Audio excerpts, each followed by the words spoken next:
Greetings and welcome to another impressions video here at Words About Games, and today we're going to be looking at The Gardens Between. This game isn't quite what it appears to be from first glance. As someone who jumped at the chance to play it from the briefest of glances, which confirmed to me that the art style was very pretty, I made some assumptions about the type of game The Gardens Between is that were totally wrong based on a glance at some screenshots. The Gardens Between is a very clever and inventive adventure puzzle game. You control two friends who are transported into a series of very surreal dreamlike islands made up of giant versions of real-world objects and these really cute little boxes that hop around levels. You've got to guide these friends from island to island, solving a host of creative puzzles to get them back home. The catch is that you're not actually in direct control of either character. Instead, you can move time forwards and backwards, changing small aspects of the level by interacting with objects in the environment as you go to solve puzzles and clear a path for the friends. It's incredibly simple, with only two controls, which makes the game very intuitive and easy to pick up and understand immediately. I was blown away by how smartly designed the puzzles in this game are. There's some near genius level game design hidden in The Gardens Between, tied up in the very quirky and very different control scheme. The game hits the sweet spot for a puzzler, with puzzles that make no sense until you've experimented with each of the individual pieces to see how they tie into the limited mechanics you've got available to you, becoming super obvious when you figure out the solution, sitting back after you've solved it and thinking, or saying aloud if you're streaming, about how clever the puzzle was. In fact, there's such a depth of variety to the puzzles that you'll barely realise that the mechanics are as limited as they are, as the game makes great use of them. Despite the fact that you can only move time backwards and forwards and make very limited interactions with the environment, each puzzle is different from the one that came before it and uses your movements in a new and interesting way. The Gardens Between is also a very chilled out experience, so if you're looking to sit back and relax for a few hours, then this game might be for you.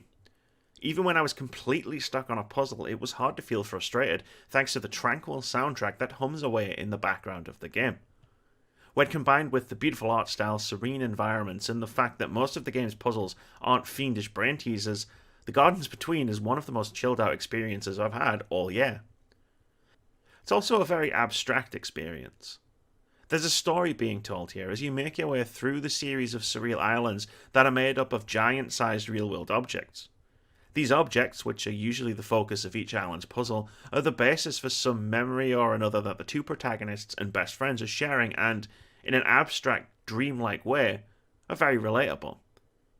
Each level you complete will put the items you've just interacted with in context, offering you brief glimpses into the two best friends doing the kinds of things two best friends do when they're young. While it can be a little confusing and perhaps a bit too conceptual for its own good at times, The Gardens Between is tied together by a particularly bittersweet ending that gives the memories you've been reliving an emotional purpose. The only thing to keep in mind is that The Gardens Between is a rather short experience. I clocked the game in a single 2.5 hour stream, and that's with me getting stuck for long periods of time, twice. While its length probably helps keep each of its puzzle islands fresh and unique from the others, this is a game that you'll be able to knock off in a single afternoon, and one with very little replayability. This isn't necessarily a negative point, of course. The alternative would probably have been a lengthier game with more repetition. The running time of The Gardens Between allows each of its puzzles to be novel and stand out from the rest, and as such, nothing about the game outstays its welcome. If you're in the mood to kick back and relax for a couple of hours to a chilled out puzzle game, then you could probably do far worse than taking a look at The Gardens Between. Thank you very much for watching this video, guys. If you've enjoyed it, please keep it here at Words About Games. We've got tons of content, including our weekly podcast, more impressions videos, patch notes, and our weekly indie game of the week. We also stream over on Twitch at twitch.tv/wordsaboutgames every Monday, Thursday, and Saturday. And most importantly, have a great day.